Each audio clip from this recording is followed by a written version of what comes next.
Irmãos, nós estamos num período entre séries. A nossa próxima série vai se chamar Venha o Teu Reino. Desliga o ar para mim. Nossa próxima série se chama Venha o Teu Reino. Nós vamos começar ela no primeiro domingo de julho. E eu quero trazer uma palavra para os irmãos hoje daquilo que Deus tem falado comigo nesses dias sobre alguns desafios que nós temos como Igreja do Senhor. Quantos são Igreja do Senhor aqui? Vocês já estão conectados aqui? Amém? Amém?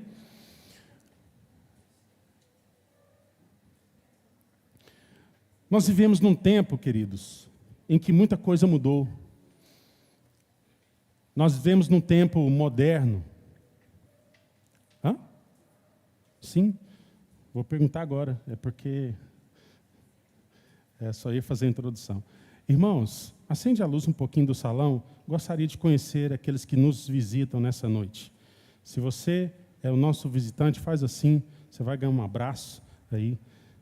Que Deus te abençoe, Deus te abençoe. Muito bom ter vocês aqui. Queria deixar aqui um abraço dessa igreja, né, em nome dessa liderança, dos pastores aqui e de toda a igreja. Que vocês sintam aqui na sua casa e que Deus possa falar com vocês nessa noite, em nome de Jesus. Volte outras vezes, nós esperamos por vocês. Amém? Bênção demais ter vocês aqui, estamos muito felizes por isso. Amém. Nós vivemos no mundo moderno, irmãos. Estamos lançando foguetes para o espaço novamente. Não é difícil você escutar assim, que as crianças hoje já nascem sabendo, né? Você tem criança pequena, né, Gabriela? Você acha que sua filha é inteligente? Muito, né? Quem acha aqui que seu filho é mais inteligente que você? Eu acho. Meu filho é muito mais inteligente que eu. E eles vão muito mais longe que nós, amém, irmãos? Amém, glória a Deus. Nós vamos lançá-los como flechas, amém? Criança hoje moderna, irmãos. Ela nasce, o médico bate na bunda da criança, ela não chora, fala, hello, moto. Mundo moderno, irmãos. E eu quero trazer hoje uma visão que o apóstolo Paulo descreveu em Romanos 12, que me chama muita atenção. Porque Romanos de 1 a 11, o Paulo está falando de doutrina, daquilo que Deus fez por nós, aquilo que Jesus fez por nós. E do 12 para frente, ele começa a falar qual é a nossa parte nessa parada toda. Qual é a nossa função como corpo de Deus, como filhos de Deus, como igreja. Então, o apóstolo Paulo tem uma visão muito interessante sobre como nós podemos sobreviver nesse mundo moderno. Como podemos sobreviver às mudanças do mundo. E eu quero que você leia comigo, então. Eu quero ler o texto todo, porque nós vamos trabalhar o verso 1 e 2, mas eu quero ler o texto todo para você ter uma visão geral daquilo que Paulo entendia que são regras de fé para nós, condutas de fé. Né? Aquilo que o cristão precisa tratar, fazer no dia a dia, para que ele não se amolde ao padrão do mundo. Então, Romanos 12, de 1 a 21, acompanhe comigo a leitura, o texto é longo, preste bastante atenção para a gente não se perder. Vamos lá? Portanto, irmãos, rogo-lhes pelas misericórdias de Deus que se ofereçam em sacrifício vivo, santo e agradável a Deus. Esse é o culto racional de vocês. Não se amoldem ao padrão desse mundo, mas transformem-se pela renovação da sua mente, para que sejam capazes de experimentar e comprovar a boa, agradável e perfeita vontade de Deus. Pois pela graça que me foi dada, digo a todos vocês, ninguém tenha em si mesmo um conceito mais elevado do que se deve ter. Mas, pelo contrário, tenham um conceito equilibrado, de acordo com a medida da fé que Deus lhes concedeu. Assim como cada um de nós tem um corpo com muitos membros, e esses membros não exercem todos a mesma função, Assim também, em Cristo, nós que somos muito formados, formamos um corpo e cada membro está ligado a todos os outros. Marcelo, por favor, vira esse ventilador para lá um pouquinho. Eu estou minha garganta está... Amém, obrigado. Temos diferentes dons, de acordo com a graça que nos foi dada. E se alguém tem o dom de profetizar, use-o na proporção da sua fé. Se o seu dom é servir, sirva. Se é ensinar, ensine. Se é dar ânimo, que assim faça. Se é contribuir, que contribua generosamente. Se é exercer liderança, que a exerça com zelo. Se é mostrar misericórdia, que o faça com alegria. O amor deve ser sincero. Odeiem o que é mal, apeguem-se ao que é bom, dediquem-se uns aos outros com amor fraternal, prefiram dar honra aos outros mais do que a si próprios.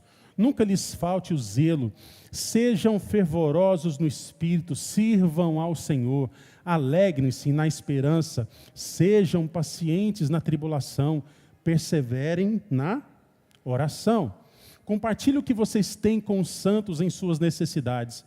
Pratiquem a hospitalidade, abençoem aqueles que os perseguem, abençoem e não os amaldiçoem.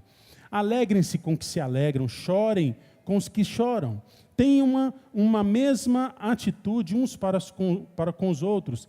Não sejam orgulhosos, mas estejam dispostos a associar-se a pessoas de posição inferior. Não sejam sábios aos seus próprios olhos. Não retribuam a ninguém mal por mal. Procurem fazer o que é correto aos olhos de todos. Façam todo o possível para viver em paz com todos. Amados, nunca procurem vingar-se, mas deixem com Deus a ira, pois está escrito: minha é a vingança, eu retribuirei, diz o Senhor. Pelo contrário, se o seu inimigo tiver fome, dele de comer, se tiver sede, dele de beber. Fazendo isso, você amontoará brasas vivas sobre a cabeça dele. Não se deixem vencer pelo mal, mas vençam o mal com o bem. Baixe sua cabeça, queridos. Vamos orar. Pai, nós pedimos a ministração do Teu Espírito nessa noite, que venha a Tua palavra sobre nós. Pai, para nos edificar, para nos mudar, para nos transformar, Pai, no nome de Jesus. Nós queremos ouvir a Tua doce voz. Nós estamos aqui para isso, Senhor. Fala conosco, ministra no nosso coração e sairemos daqui cheios para demonstrar o Teu amor lá fora, em nome de Jesus. Em nome de Jesus. Amém. Amém. Irmãos, dá até vergonha de pregar depois dessa pregação de Paulo. Poderia encerrar aqui a nossa pregação. Porque o que o Paulo está falando aqui, irmãos, está totalmente na contramão desse mundo. O mundo está modernizando na contramão desse texto aqui. Você pode observar que o mundo caminha para satisfazer as suas carências. Então, o que era certo, hoje é errado. O que era errado, hoje é... Por quê? Por causa da carência das pessoas. Um monte de gente está fazendo isso que era errado. Mas se todo mundo está fazendo, então tudo bem. Então, vamos entender que isso é certo, porque o povo quer, porque as pessoas estão buscando isso ou aquilo. E nós temos um desafio, queridos, como igreja. Esse texto do Paulo, ele é um manual. Ele é um manual da vida cristã, assim, na prática, queridos. É um manual de conduta do reino de Deus, é um caminho para enfrentar os desafios do dia a dia. Eu creio que a igreja deve estar consciente, muito consciente, do tempo que nós vivemos. Nós vivemos aí, nesses últimos anos, algo que a gente nunca experimentou. Nós temos o desafio de crescer novamente em muitas áreas que ficaram em defasagem, que ficaram em espera, que ficaram em stand-by. Nós temos então o desafio de crescer novamente, nós temos o desafio de produzir mais, nós temos o desafio aí de trabalhar mais para recuperar o tempo perdido. E olha que esse ano ainda vai ser mais maluco aqui no Brasil, porque nós temos Copa do Mundo, não é isso? E eleições. E eu quero fazer um parênteses aqui, porque nós vamos orar pelo nosso país agora. Sabe, irmãos, é uma guerra. Eleição esse ano no Brasil é uma guerra. Nós não vamos falar para você em quem você votar. Mas eu tenho visto pré-candidatos fazendo pactos com o diabo, irmãos, para ganhar a eleição.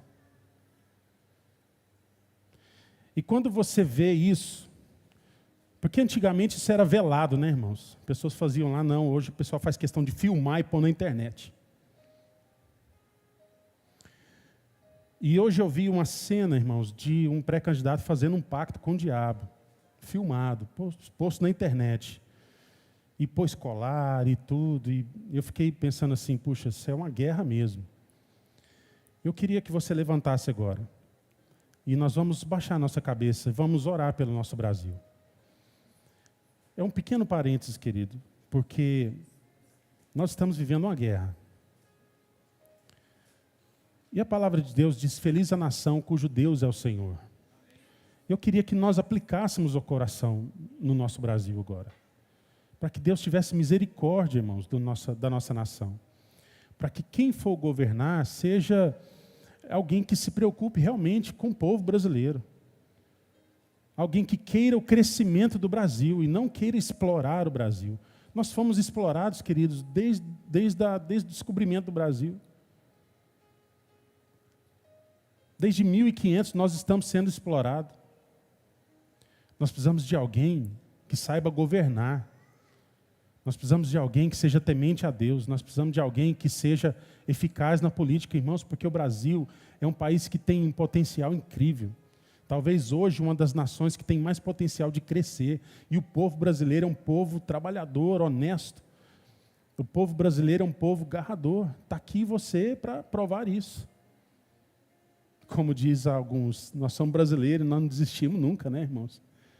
Mas nós precisamos que Deus coloque a mão dele sobre a política do Brasil. Nós precisamos pedir, irmãos, como igreja do Senhor, um basta. Basta na corrupção, na roubalheira, na falta de noção, irmãos. Abaixe sua cabeça. Faça a sua oração pelo Brasil. Senhor, nós oramos pela nossa nação. Nós aplicamos o nosso coração agora em pedir ao Senhor que coloque o governo do justo sobre nós. Pai, que essa nação experimente um tempo de crescimento. Que essa nação experimente, Senhor, um tempo da graça de Deus. Pai, nós oramos pelo nosso Brasil e derramamos o nosso amor pela nossa nação. E oramos por ela. E nos arrependemos, Senhor, dos pecados dessa nação. Como igreja, Senhor, nós nos colocamos na frente para nos arrepender pelos pecados dessa nação, por toda a corrupção. Pai, perdoa a nossa nação e sara a nossa nação.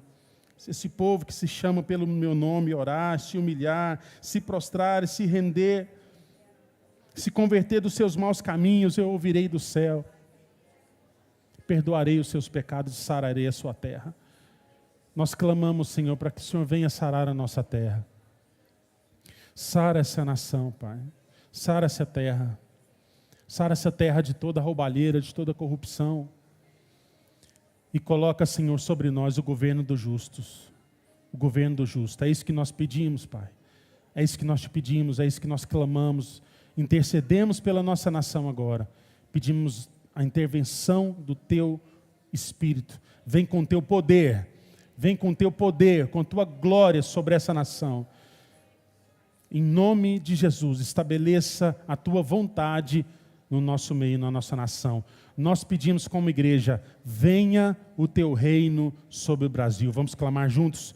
venha o teu reino sobre o Brasil. Mais uma vez, venha o teu reino sobre o Brasil. Mais forte ainda, venha o teu reino sobre o Brasil, em nome de Jesus. Glória a Deus. Amém, queridos, pode se assentar. Que Deus te abençoe. Então, queridos, mesmo assim, com uma exceção, de alguns poucos que passaram ilesos, por esse tempo e até prosperaram nesse tempo,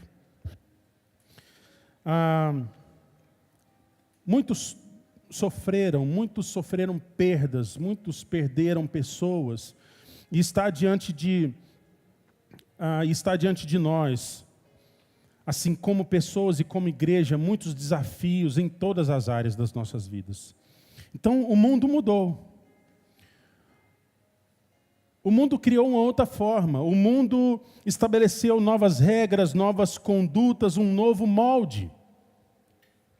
E como filhos de Deus que vivem não segundo os padrões do mundo, mas nós vivemos segundo os padrões da palavra de Deus, segundo os padrões do reino de Deus, nós ainda temos que observar as leis desse mundo. E como os filhos de Deus podem viver o reino de Deus, como os filhos de Deus podem ser efetivos no reino de Deus, fazendo a vontade de Deus no mundo de hoje. Parece que nós estamos vivendo dias de afunilamento, irmãos. Não tenha dúvida, nós estamos vivendo dias de afunilamento. Deus está separando um povo. Deus está separando o seu povo. Deus está preparando a igreja para a sua volta. Nós estamos então num período probatório em que somente aqueles que são filhos de Deus e que amam verdadeiramente a Deus vão resistir e vão experimentar a vontade de Deus. Nós vamos então olhar para esse texto com foco hoje nos versos 1 e 2. Como assim, irmãos, uma direção de Deus para nós, amém? Quantos querem a direção de Deus na sua vida? Como direção de Deus para nós. Assim como o Espírito Santo ali instruiu o apóstolo Paulo a escrever aos Romanos, eu creio que essa palavra chega até nós hoje com a mesma força, com a mesma intensidade, com o mesmo efeito. Porque a palavra de Deus, ela tem esse poder de trazer com a mesma força, a mesma intensidade, algo que foi escrito há muitos anos atrás. O texto traz para nós com a mesma eficácia aos dias de hoje. Porque a palavra de Deus é viva, amém, irmãos? A palavra de Deus diz que céus e terra passarão. Jesus diz, céus e terra vão passar. Mas as palavras que saem da minha boca vão permanecer para sempre. A palavra de Deus permanece para sempre. Diga comigo, a palavra de Deus permanece para sempre. Amém, irmãos? Então, o texto de Romanos 12 é um manual de como enfrentar o desafio, ou os desafios da igreja moderna. Porque ele começa falando de algo que não está muito na agenda desse mundo. O Paulo começa falando de sacrifício. E é onde tudo começa, irmãos. E sacrifício é uma entrega. Fala de uma entrega a Deus que nos leva a um lugar de plenitude e de alegria. E que faz com que essa vontade que é boa, agradável e perfeita de Deus, ela se manifeste em nós.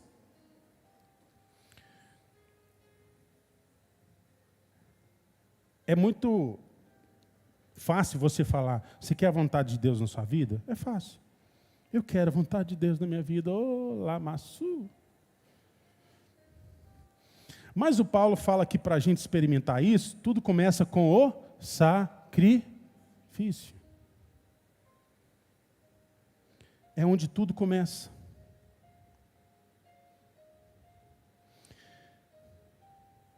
Quem deseja realmente viver a vontade de Deus, precisa entender que tudo começa no sacrifício. Quantos aqui querem viver a vontade de Deus? Amém? Então tudo começa nessa entrega. Quando você vai para o seu trabalho, você pensa na entrega que você vai fazer, ou você pensa só no salário? Ou você pensa só no quanto você pode ganhar, ou só no quanto você pode lucrar com aquilo? Quando você vai para a sua família, você pensa em se entregar para ela? Ou você quer extrair dela toda a energia para si? Nas suas relações, você vai para se entregar ou para tirar proveito? Quantos estão entendendo o que eu estou falando aqui, irmãos? Quando você vai para a faculdade, irmãos, você vai para cumprir um propósito? Ou você só vai pelo conhecimento? A forma com que a gente se envolve com as coisas diz muito a respeito de nós. Como nós envolvemos com as coisas, isso fala muito sobre nós, como indivíduos, como filhos de Deus. Sabe, queridos, muitas vezes a gente não vê propósito nas coisas, porque a gente entra nos lugares, ou entra em situações e não conhece o plano de Deus para nós ali naquele ambiente. Deus coloca um filho de Deus, Deus coloca um filho dele em algum lugar para que a vontade dele seja estabelecida. Então vai passar gente na sua vida, queridos, vai passar gente na sua frente que só precisa de uma coisa: encontrar um filho de Deus. Para que através do testemunho de Deus na sua vida, Deus cumpra o propósito dele naquela situação.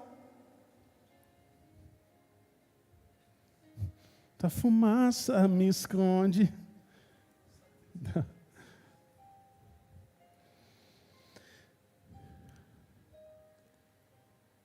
Quando as pessoas passarem na sua frente, pense que Deus tem um propósito na vida delas. E que Deus pode te usar para cumprir esse propósito. Você já esteve num lugar que você falou assim: gente, mas não sei o que eu estou fazendo aqui? Quem já? Levanta a mão. Não sei o que eu estou fazendo aqui, não. Sabe qual é a nossa postura, queridos? Pergunta para Deus: Deus, qual é o propósito de Deus na minha vida, nesse lugar? Porque eu não estou entendendo nada. Fala para nós aqui, para ficar bom. Deus tem um propósito em tudo, queridos. No seu trabalho, na sua família, dentro do ônibus, dentro do carro. E Deus só está esperando que um filho de Deus se manifeste dizendo: Senhor, cumpra na minha vida a tua vontade. Me usa aqui, Senhor. Me usa neste lugar. Me usa para essas pessoas. Me usa para o meu chefe. Me usa para o meu subordinado. Me usa na igreja. Me usa na minha família. Deus precisa de um coração disposto, queridos, a servir. Seu coração, o meu coração está disposto a servir? Vamos dizer para Deus que sim. Senhor, meu coração está disposto para te servir. Amém, irmãos? A vontade de Deus, irmãos, ela precisa ser conhecida para que nós possamos experimentá-la. E tudo começa na entrega. Tudo começa na entrega. Eu digo que é o primeiro desafio da igreja moderna. Paulo fala dessa entrega, desse sacrifício, porque é a partir da entrega que o benefício faz sentido. O apóstolo Paulo aqui, ele está rogando, o verbo é parakaleo, que é um desejo intenso, é como se ele dissesse: o que eu vou dizer para vocês é tão importante que vocês vão precisar dormir, acordar e andar nele. O que eu tenho a dizer vai precisar fazer parte da vida de vocês. O Paulo não está falando aqui só de um conselho, ele vai falar de um princípio.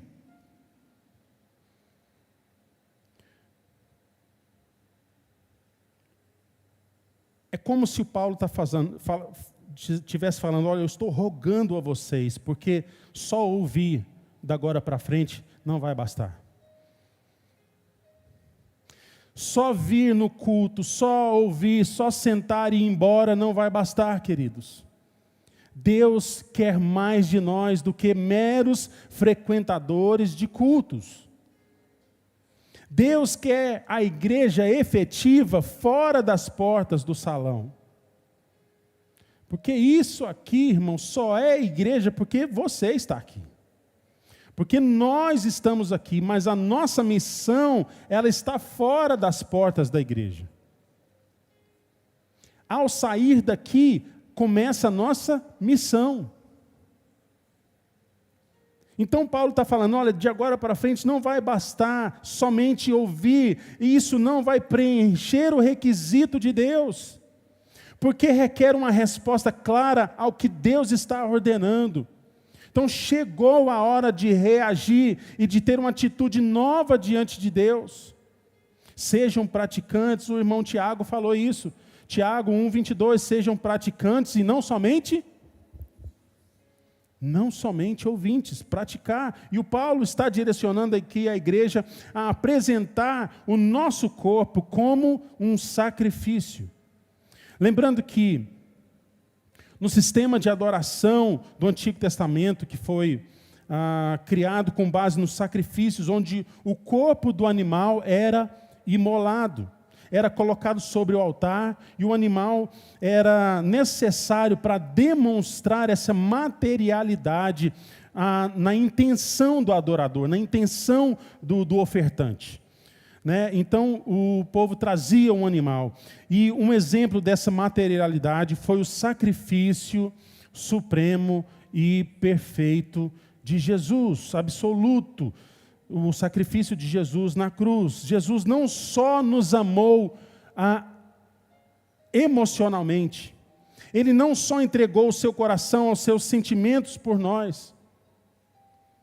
Jesus não sentiu algo e ficou por isso mesmo. Ele veio fisicamente como um homem, ele foi traído, ele viveu, ele cresceu, ele foi abandonado, ele sofreu as dores, ele foi chicoteado, foi cuspido, foi zombado, foi ferido, e ele morreu na cruz, como o último e perfeito sacrifício por todos nós. Ele sofreu no corpo as angústias da morte. Ele entregou o seu próprio corpo na cruz por nós. E o apóstolo poderia ter dito, olha, ofereça o seu ser, ou ofereça todo o seu coração, mas o texto está falando de corpo. Porque não adianta, irmãos, eu dizer no espírito que eu sirvo a Deus, se na vida é eu que determino como as coisas devem acontecer. Não adianta o meu espírito declarar uma coisa e meu corpo manifestar outra coisa, isso é contraditório.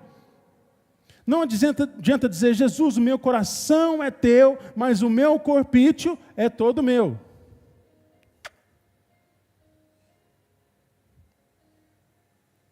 Fica aí e eu fico aqui. Do meu corpinho trato eu, e do meu espírito pertence ao Senhor.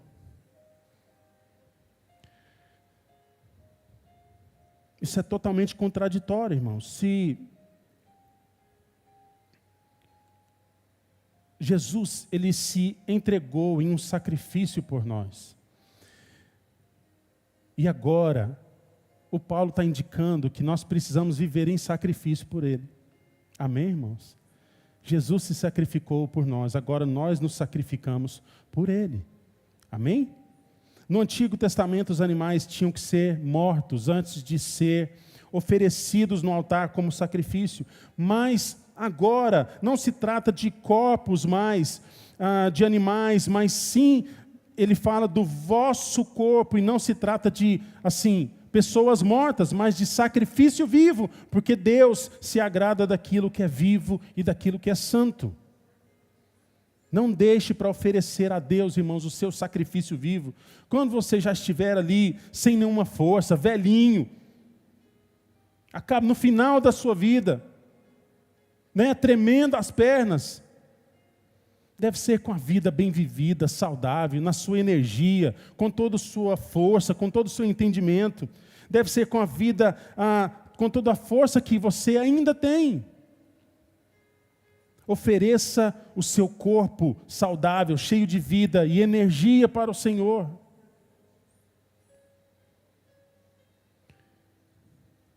O apóstolo Paulo está fazendo essa convocação. Irmãos, vamos servir ao Senhor. Vamos nos oferecer como sacrifício vivo, santo e agradável a Deus. Sacrifício vivo, irmãos, não é somente pensar constantemente sobre Deus. Sacrifício vivo significa dar comandos ao corpo para que esse corpo manifeste as ações que representam uma vida ofertada a Deus. Vamos entender isso aqui?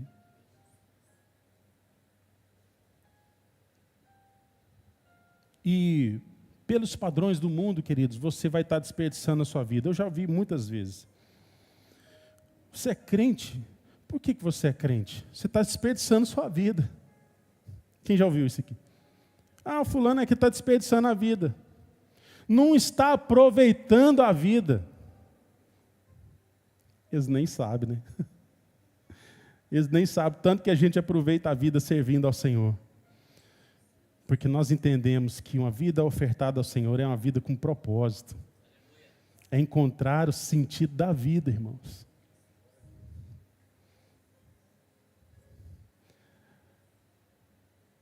Jesus é lindo demais, irmãos. Para muitos nós somos alienados e não estamos aproveitando a vida, mas aos olhos de Deus, nós somos vistos como sacrifício vivo, santo e agradável a Ele. Jesus tinha o propósito de se entregar por nós. Por isso, Ele disse aos discípulos lá em Mateus 16, se alguém quiser acompanhar-me, negue-se a si mesmo. Cadê? Está aqui, isso. Se alguém quiser acompanhar-me, negue-se a si mesmo, tome a sua cruz e siga-me, pois quem quiser salvar a sua vida, vai perdê-la. Mas quem perder a sua vida por minha causa, vai fazer o quê, irmãos? Vai encontrá-la. Uma pergunta simples para você, para nós. Olhe para o seu corpo aí. Olhe para você, olhe para o seu corpo. Analise o seu corpo agora. Sei que você olha no espelho todo dia, mas analise o seu corpo e reflita algo comigo. Você pensa no seu corpo como sendo algo de Deus? Você pensa no seu corpo como sendo algo de Deus, algo que pode ser ofertado a Deus? Você pensa nessa matéria como uma manifestação para a glória de Deus? Deus pode manifestar a glória dele aí em você? Nós não estamos falando, querido, de beleza, não estamos falando de performance, estamos falando de propósito. Propósito. O meu sacrifício posto no altar de Deus precisa ser vivo e sem mácula, sem pecado. É essa vida que Deus está requerendo de nós. Sacrifício que seja vivo, santo e agradável a Deus. A palavra diz que a adoração ao Senhor, ela sobe como um incenso suave. Você já fez uma comida que é muito gostosa? E a pessoa chega na sua casa e fala, ai, que cheiro bom. Aquela carne cozidinha na panela, irmãos. Com a batata. Senti até o gosto agora.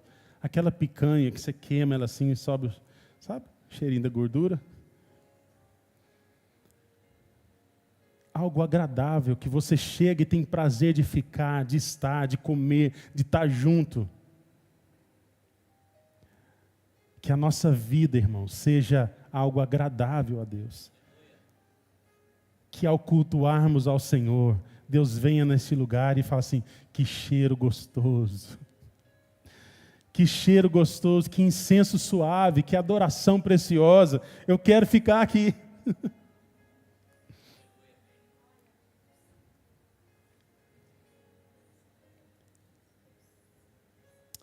Somente dessa forma, irmãos, vai ser agradável a Deus. Ele se agrada do que é vivo e santo, amém? Isso que é um sacrifício agradável a Deus. E o apóstolo Paulo dá aqui um caminho, uma instrução para nós. O segundo desafio é transformai-vos. Diga, transformai-vos. Deus não vai te transformar à força. Deus não vai te transformar à força. Precisa de decisão, precisa de vontade, precisa de iniciativa, precisa de disciplina. Aí talvez você está pensando assim, é tudo que eu não tenho.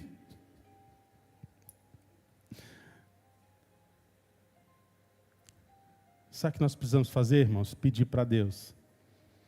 Porque o que a gente não tem, Deus pode nos dar. Você não tem iniciativa? Peça para Deus iniciativa. Você não tem sabedoria? Peça para Deus sabedoria. Você tem preguiça? Levanta mais cedo e começa a exercitar-se. Exercita o teu espírito, a tua alma, o teu físico. Tudo é uma questão de iniciativa, irmãos. Peça para Deus. Diga, Deus, eu não consigo. Como diz o bom goiano, eu não dou conta. Deus me enche de força. Deus ministra na minha vida. Me enche do teu poder. Me enche da tua unção. Me enche de força, de energia. Me enche da alegria do Senhor, que é a sua força. A alegria do Senhor é a nossa força, queridos. Muitas vezes a gente precisa de tão pouco. A gente precisa da alegria do Senhor, que é energia para o crente. E Deus vai te encher da alegria dele, queridos. Em nome de Jesus. Eu decido fazer essa entrega, eu decido por essa transformação. Eu entendo que eu não posso tomar a forma desse mundo.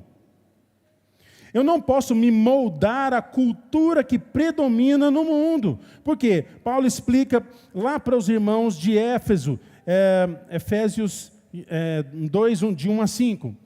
Vocês estavam mortos, presta atenção, vocês estavam mortos nas suas transgressões e pecados, nos quais vocês costumavam viver, quando seguiam a presente ordem desse mundo e o príncipe do poder do ar, o espírito que agora está atuando nos que vivem na desobediência. Anteriormente, todos nós também vivíamos entre eles, satisfazendo as vontades da nossa carne, segundo os desejos e pensamentos. Como os outros, éramos, por natureza, merecedores da ira de Deus. Todavia, Deus, que é rico em misericórdia, pelo grande amor que nos amou, deu-nos vida juntamente com Cristo, quando ainda estávamos mortos em transgressões. Pela graça, vocês são salvos. Então, anteriormente, a gente vivia uma vida louca. Era viver o dia e era isso, vamos aproveitar o máximo que tinha e fazer tudo que dá e ver se a gente consegue acordar vivo amanhã depois da ressaca. Porque acordar vivo, como é que é? Pleonasmo, né? Ver se a gente acorda bem depois de toda a loucura que a gente vai viver hoje. Mas agora o Paulo está ensinando, queridos. A gente era merecedor da ira de Deus, mas Deus, que é rico em misericórdia, pelo grande amor com que nos amou, absorva isso, querido, no seu espírito, deu-nos vida juntamente com Cristo. A gente vive uma vida diferente agora. Não dá para se amoldar ao molde do mundo, sendo que nós estamos pleiteando agora, querendo que a misericórdia de Deus atue em nós, pelo grande amor que Deus nos amou, que nos deu vida juntamente com Cristo. Quando a gente ainda estava na bagaça, Deus foi lá e nos resgatou. Deus foi lá e te tirou da lama, falou, agora a sua vida vai ser diferente. E você diz, sim, Jesus, eu quero essa vida. E hoje você está aqui. Hoje nós estamos aqui, ouvindo a palavra de Deus para que ela nos transforme e não nos amoldemos nesse mundo, mas nós queremos nos formatar no molde de Cristo Jesus. Então, Jesus tem um molde para nós? Sim. A palavra de Deus determina um molde de como nós vamos viver. Romanos 12, queridos, quando você chegar em casa, mergulhe nesse texto, porque é uma pequena Bíblia. É o Evangelho segundo Paulo.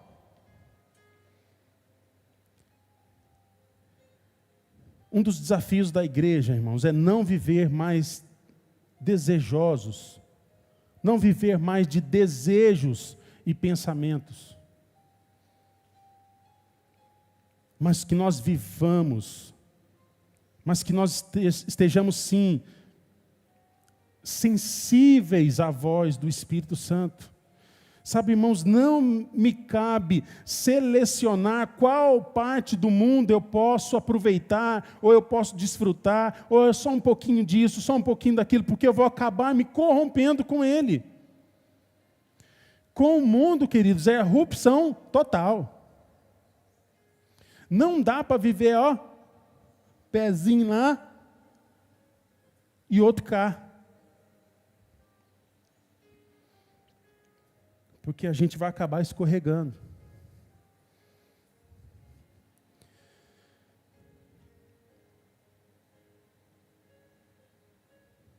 Sabe, queridos, a garça, ela vive no meio da lama, mas ela não se suja. Ela pisa na lama, ela tem um ambiente ali que é sujo, mas ela não se suja. A garça vive no meio dessa lama, ela pisa nela, mas ela continua branquinha, sem se sujar. A palavra grega que o Paulo usa no versículo 2 para transformado é metamorfose. Metamorfose. Metamorfose é a transformação de um ser em outro ser. Uma mudança total na sua forma. E a gente pode observar isso na transformação da lagarta. Você já viu? Provavelmente você já viu aqueles casulinhos de lagarta. Ela entra ali, ela cria um casulo e depois ela sofre uma metamorfose, ela quebra aquilo e vai viver uma vida diferente. Não é verdade? Totalmente diferente. Uma mudança radical da lagarta em borboleta, ela implica nisso, numa mudança radical nos hábitos.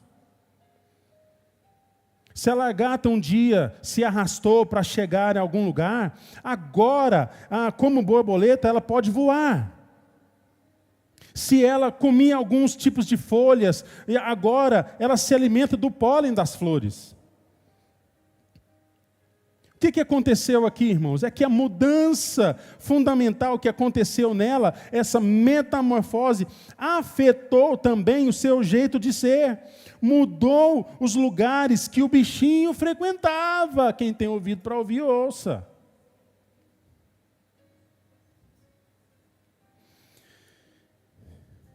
Importante aqui, irmãos, só há metamorfose se houver mudança radical na forma, nos hábitos e na maneira de ser.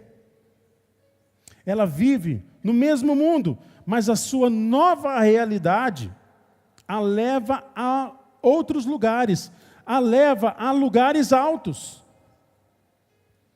Ela não vai mais rastejar, ela vai voar. A sua nova realidade, irmãos, a nossa nova realidade como filhos de Deus, é para que nós possamos experimentar lugares altos e não mais rastejar. Deus não tem uma vida, você não pode dizer que tem uma vida cristã de sucesso se você está rastejando. Pode ser que você esteja num momento ruim, mas Deus está te chamando para uma transformação. Deus está te propondo uma mudança de vida, em vez de rastejar, para que você voe a lugares altos.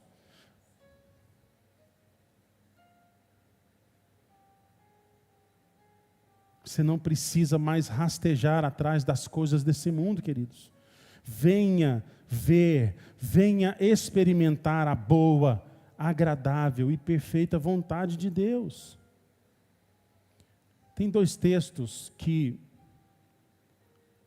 exemplificam isso que nós estamos falando. 2 Coríntios 5,17. Leiam, por favor, que eu preciso tomar um chá aqui, irmãos. 3, 2, 1. Portanto,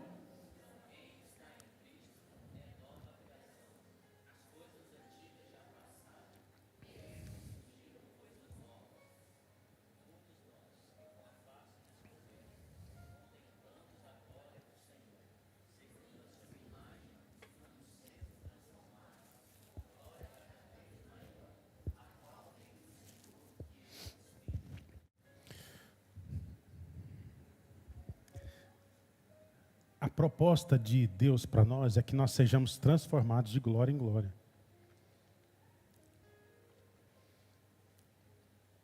A proposta de Jesus é fazer de nós nova criatura, deixando para trás as coisas antigas, as coisas velhas passaram. A proposta de Jesus para nós é que nós vivamos coisas novas, irmãos. E não sendo crentes, experimentando ainda aquilo que o mundo oferece.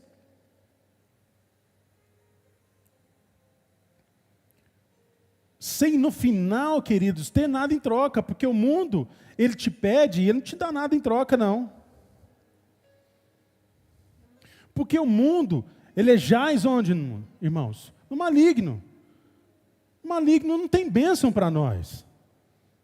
Mas nós temos um Deus abençoador, amém, irmãos? Nós temos um Deus abençoador. Só que os caminhos que nós tomamos, muitas vezes nós queremos uma vida abençoada e assumimos princípios que não nos levam a conquistar essa bênção. Essa vida que é de glória em glória. E aí você fica assim, puxa, Deus falou que eu ia viver de glória em glória, mas eu estou vivendo de uma forma que não dou conta, está ruim, eu não estou experimentando, parece que não estou experimentando o melhor de Deus. A palavra de Deus diz que eu vivo de glória em glória, mas eu não consigo experimentar isso. Por quê, queridos? Está querendo um resultado usando princípios errados. Tudo começa no sacrifício. Sacrifício, irmãos, é oferta, é abrir mão daquilo que nós queremos para assumir a vontade de Deus. Amém, irmãos? Eu quero ser transformado todos os dias. Eu quero ser renovado todos os dias, até o final da minha vida. Você quer? Amém?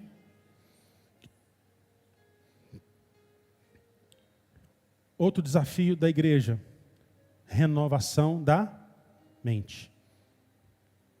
Põe a mão na sua cabeça aí. Fala assim, eu preciso renovar a minha mente. Tudo começa, irmãos, com a mudança de mente, uma mudança de mentalidade. É pela renovação da nossa mente. Irmãos, a palavra grega que o Paulo usa no versículo 2 para renovação é metanoia. Mudança de mente. Se você quer mudança na sua vida, você vai precisar renovar a sua mente. Não há como ser transformado com pensamentos incoerentes rondando a nossa mente. A gente pode comparar isso com quem aqui faz a limpeza da sua casa? Faz a limpeza da sua casa. Quando você vai limpar a sua casa, se ela tiver muito tempo sem limpar, você vai ter mais sujeira, não é verdade? Então isso significa que a renovação da nossa mente tem que ser constante. Renovação da nossa mente tem que ser constante. Tem que ser diária. Tem que haver manutenção. Você varreu a sua casa, você passou seu pano, sobrou o quê? Um lixo. Quem é que guarda o lixo em casa? Não, por quê? Você quer que aquele lixo vá embora. Você não quer guardar aquilo. Você não fala, meu lixo querido, tá, faz parte de mim, e guarda. Não. Você juntou todo o seu lixinho, leva para fora. Essa é a manutenção da nossa mente que nós precisamos fazer. Sabe o lixinho que está aí? Você tem que pegar ele, amarrar, jogar no saquinho, ó. Embora. Não dá para guardar, irmãos. Não dá para guardar lixo na nossa mente. Porque os pensamentos vão começar a rodar na nossa mente. Pensamentos que não vêm, não são a vontade de Deus, que vão nos levar para a morte. É por isso que o Paulo está falando, você precisa renovar a sua mente. E isso tem que ser feito constantemente, irmãos. Transformem pela renovação da vossa mente. Então, limpe a mente, retire o lixo, coloque as coisas boas nela. A Bíblia diz lá em Romanos, em Filipenses 4:8.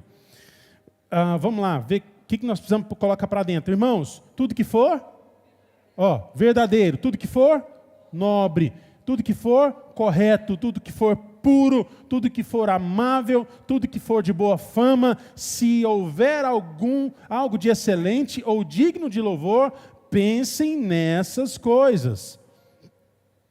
Ali, como é que você tira o lixo? Colocando coisas boas para dentro. O que está expresso, irmãos, nesse verso é um retrato da palavra de Deus. Porque a palavra de Deus, ela é verdadeira, ela é nobre, ela é correta, ela é pura, ela é amável, ela é de boa fama, ela é excelente, ela é digna de louvor. Então, vamos encher a nossa mente com a palavra de Deus.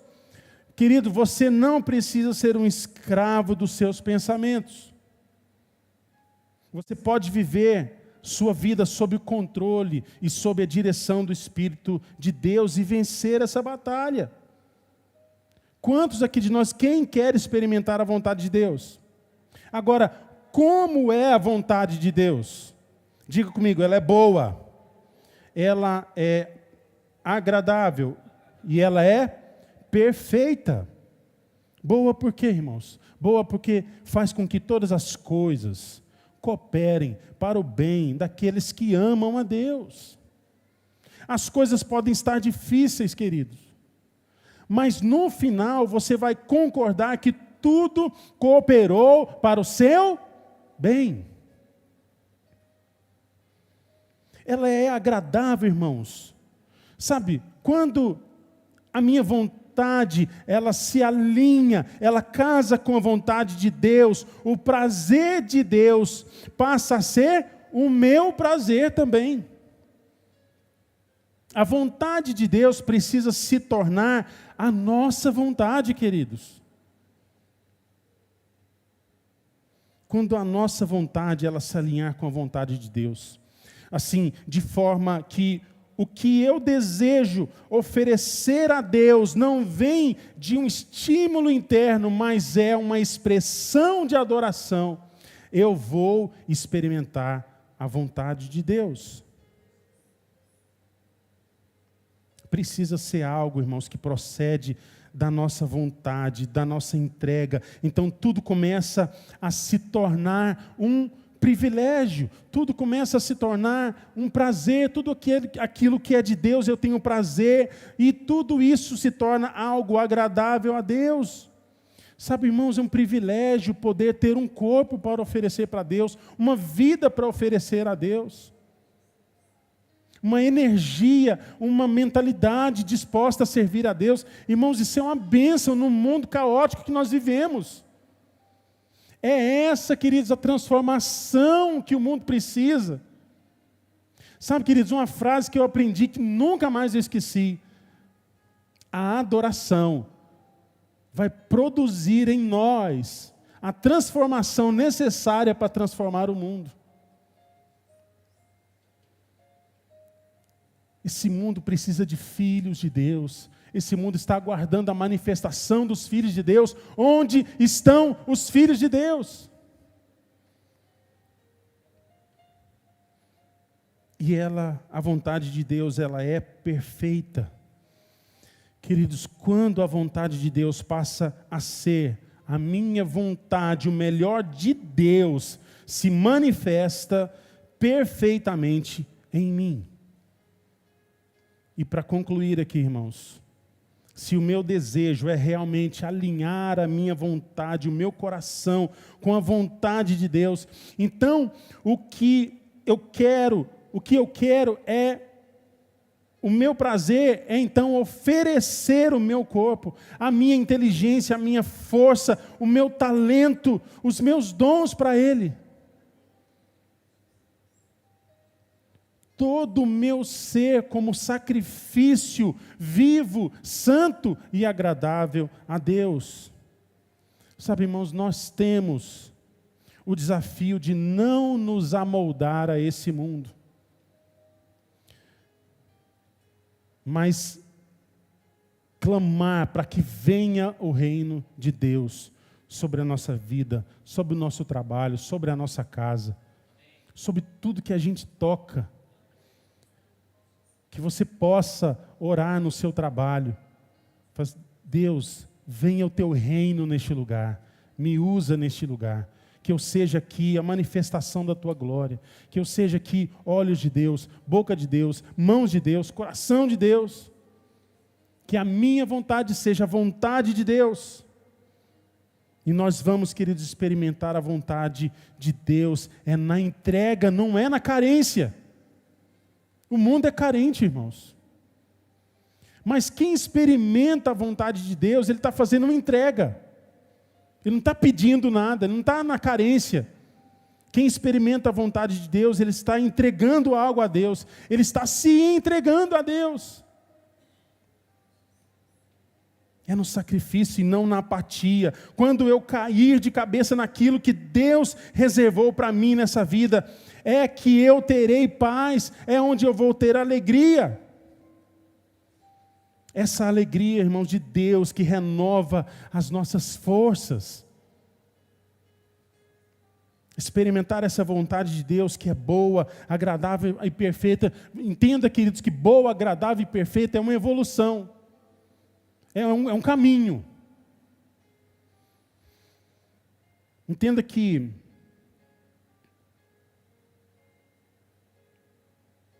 é uma evolução. Você entende que ela é boa quando você entende o propósito.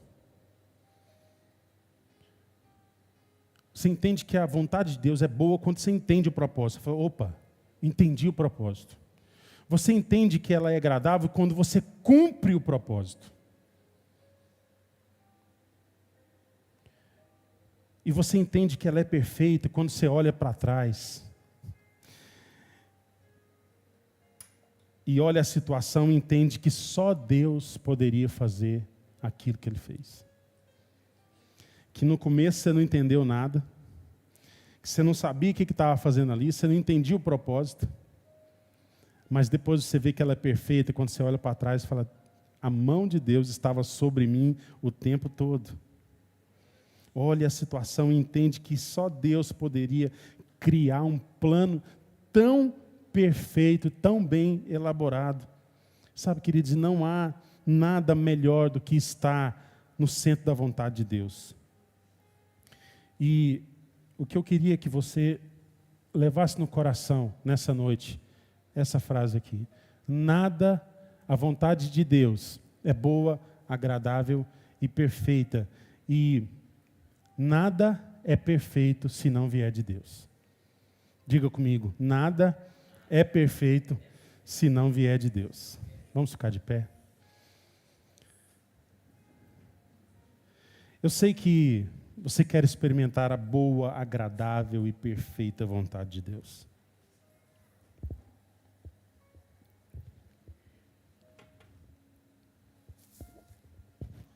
Todo filho. Os irmãos da música podem subir, pode apagar a luz que nós vamos ministrar. Eu queria que você entrasse num período de oração agora.